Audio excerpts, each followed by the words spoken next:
Je suis de retour après un mois, voire un peu plus d'un mois. En clair, je suis partie en Écosse pendant un mois et je suis revenue en me disant mais va faire des vidéos. Et je n'ai pas filmé, je n'ai rien foutu, voilà, donc je n'ai pas d'excuses.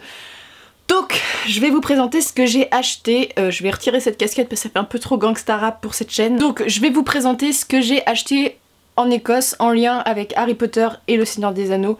Parce que voilà, les mots de l'imaginaire, c'est beaucoup de choses sur les univers un peu, voilà, littérature.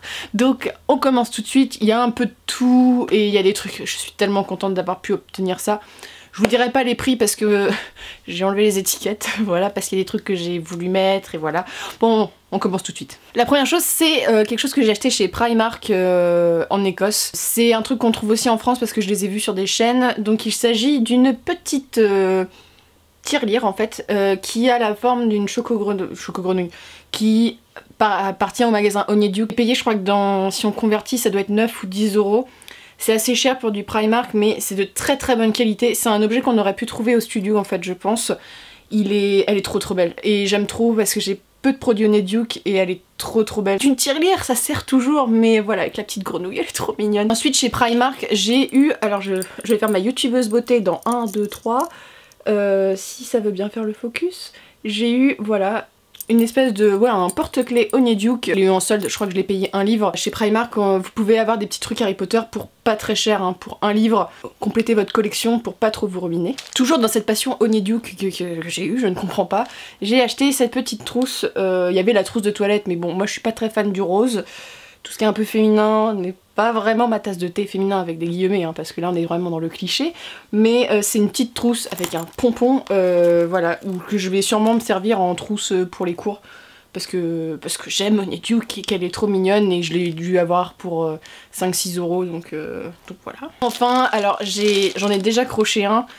J'ai acheté ces petits pins. Alors j'aime beaucoup les pins, en mettre sur mes vêtements, on dirait que j'ai 4 ans et demi, mais voilà, j'adore ça, avec une petite chouette, un sombral, un serpent, donc une Nagini, une mandragore, la biche, et il y avait Patouron que j'ai mis sur ma veste.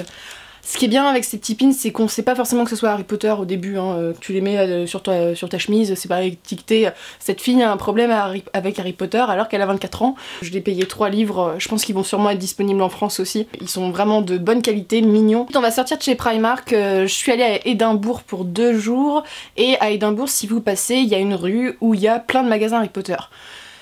J'ai trouvé ça trop bien, mais en même temps j'étais un peu déçue parce que j'ai eu une galère pour ces magasins. En fait, c'est des magasins qui sont un peu par thème, c'est-à-dire qu'il y en a un où il y a un peu de tout ce que j'ai préféré qui est pas le plus connu, et t'en as 2 qui sont assez connus, c'est un peu des magasins officiels, avec des gens qui sont déguisés, tout ça.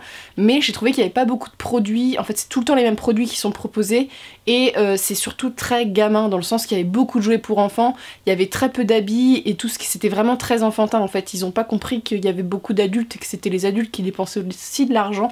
Donc heureusement il y en a un qui était mieux que les autres et qui avait pas mal de trucs Harry Potter plus sympas que des petits costumes qui font un peu cheap. Donc j'ai acheté des cartes en fait. Alors j'espère pas vous montrer les reflets, voilà. Donc une carte Biddle de Barbe, qui j'adore ce livre, c'est un de mes livres préférés.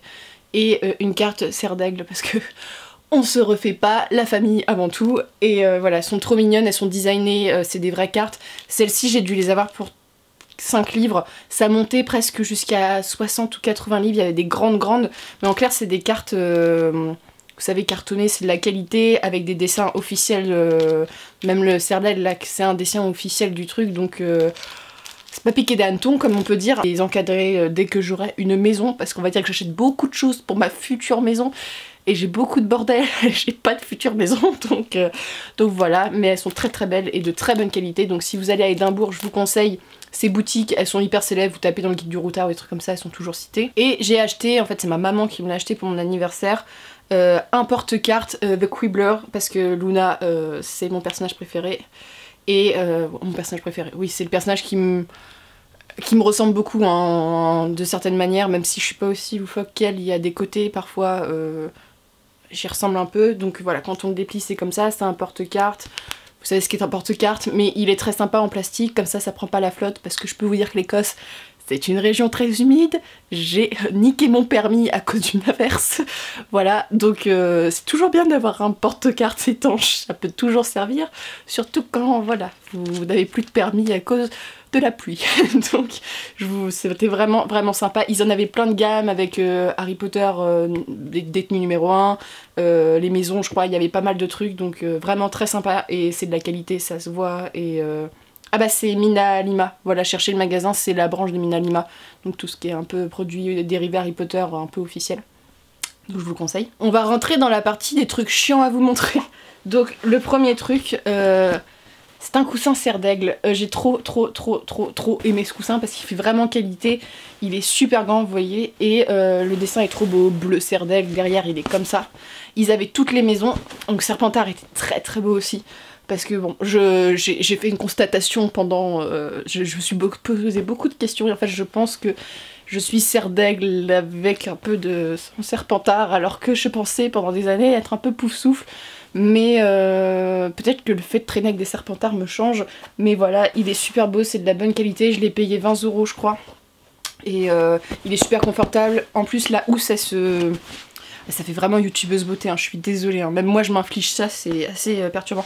Il y a une housse que vous pouvez retirer, ce qui est bien, parce que quand vous voulez laver les trucs Harry Potter en général, faut pas faire de taches dessus, donc au moins ça c'est un truc qui va durer sur le temps et il est super confortable, testé et approuvé. Ensuite je vais vous prendre un vêtement, alors je vais vous parler de ma galère extraordinaire. Ça fait des années que je veux ce putain de pull et il n'y a jamais serre d'aigle. Je suis allée à Mallaig qui est une ville portuaire en Écosse. En fait, quand vous voulez prendre le Poudlard Express, parce que vous pouvez prendre le Poudlard Express, c'est assez cher, il y a beaucoup de monde, il vous fait le départ à Fort William jusqu'à Mallaig.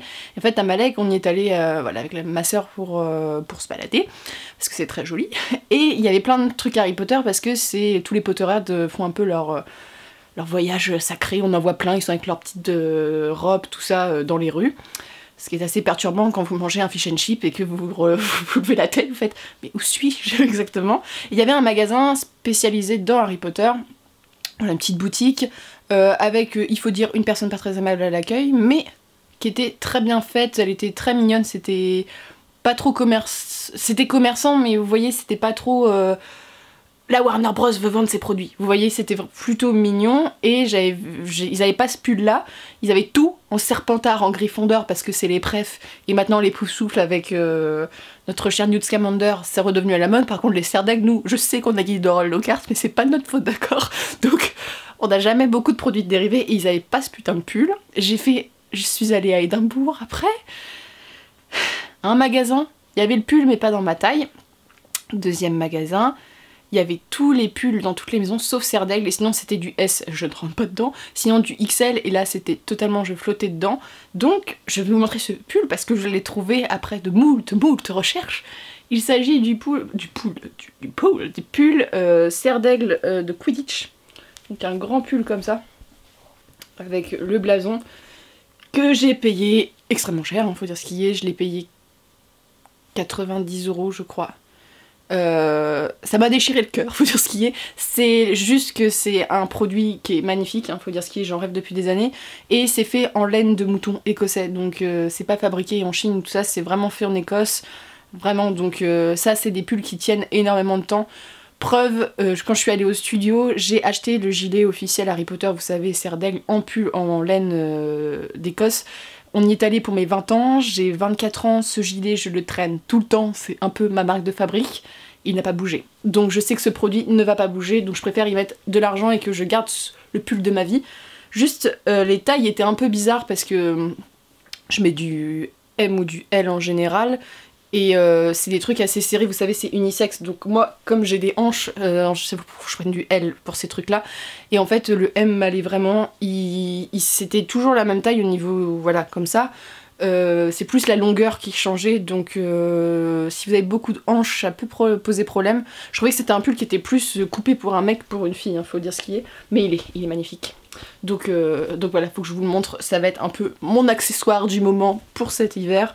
Je vais être trop fière de le porter, même si je ne pratique pas de sport, donc je mentirais en disant que je joue au Quidditch, mais il est très très beau, il est tout doux et je l'aime de tout mon cœur. Un truc extrêmement chiant à vous montrer en dernier, donc on va passer au truc du Seigneur des Anneaux. Des cartes postales, mais je ne sais pas où je les ai mises, donc j'ai la flemme de les chercher, mais c'est des cartes postales en clair. Le Seigneur des Anneaux, je suis allée à Oxford en repartant, parce que vous voyez l'Angleterre, l'Écosse c'est en haut. Pour éviter de faire le voyage en 2 fois, nous sommes allés en Écosse, puis à Oxford pour une journée, parce qu'il y avait une exposition gratuite sur Tolkien. Sachant que je fais mon mémoire, là je vais commencer, il faudra peut-être s'y mettre quand même Lorraine, sur Tolkien, donc c'était intéressant d'aller voir l'exposition gratuite à Oxford, qui est Oxford, j'avais jamais fait, j'avais fait Cambridge et j'ai pas été déçue.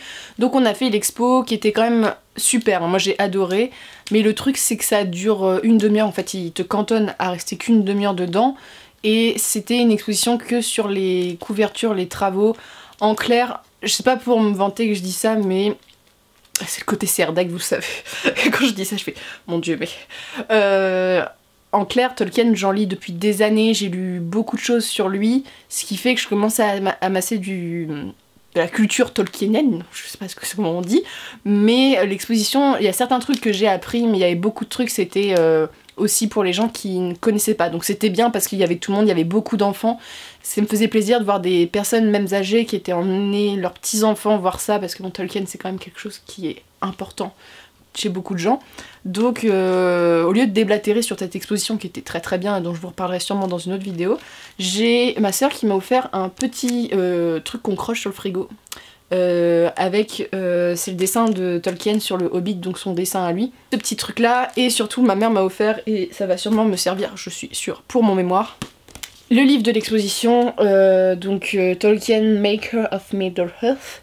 Donc c'est Catherine McIlwaine qui a fait ça, et je pense que c'est la maison d'édition qui est attenante à la librairie là où il y avait l'exposition, donc à Oxford. C'est un livre donc avec regroupé tous les dessins, je vais vous montrer par exemple tous les dessins avec des explications. C'est un livre qui coûtait super cher, quand je l'ai vu j'ai dit saute un peu de ma gueule. Coûtait 25 livres. J'ai eu du bol parce que en fait c'était le dernier en paperback et les autres ils étaient en hardback. Alors sur le hardback c'est de la meilleure qualité tout ça, mais c'était 2 fois plus cher, j'ai dit faut pas se foutre de ma gueule juste pour un truc cartonné. Donc voilà, c'est un très beau livre, j'ai commencé à le feuilleter, il y a les lettres qui sont décrites, les lettres de fans, les photographies, c'est assez touchant. Moi Tolkien, son histoire même personnelle me touche, donc c'est vraiment un livre que j'ai beaucoup aimé, et voilà, le dos est très très beau aussi avec une belle photo de l'auteur. Mais si vous le trouvez, je pense qu'il va se trouver en France aussi traduit peut-être, parce que c'est quand même un ouvrage de référence, hein, donc je pense qu'il va devenir de référence. Du moins, l'autrice, elle est connue comme étant une pro de Tolkien, hein, elle a dû écrire des essais, ce genre de choses. Donc je vous le conseille si vous êtes intéressé, et si vous voulez découvrir Tolkien, c'est un bon moyen parce que c'est assez ludique, et c'est très visuel, donc très parlant. Je vais essayer de me reculer, donc n'ayez pas peur si je change de plan un moment. Voici la bête que je n'arrive pas à vous montrer.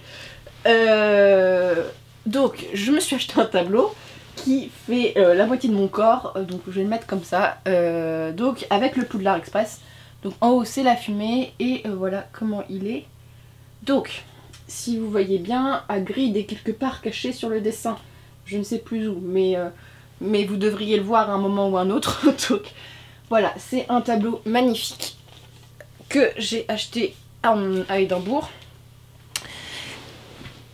Donc je l'ai payé 40 €, c'est sur de la toile cirée, c'est très très beau, très bonne qualité, et c'est la meuf du magasin m'a dit que c'était la dessinatrice, alors je crois que c'est des couvertures, ou du moins qui a travaillé sur les couvertures et les films Harry Potter, des 3 premiers volets, donc j'étais contente parce qu'il y avait d'autres tableaux, mais c'était pas...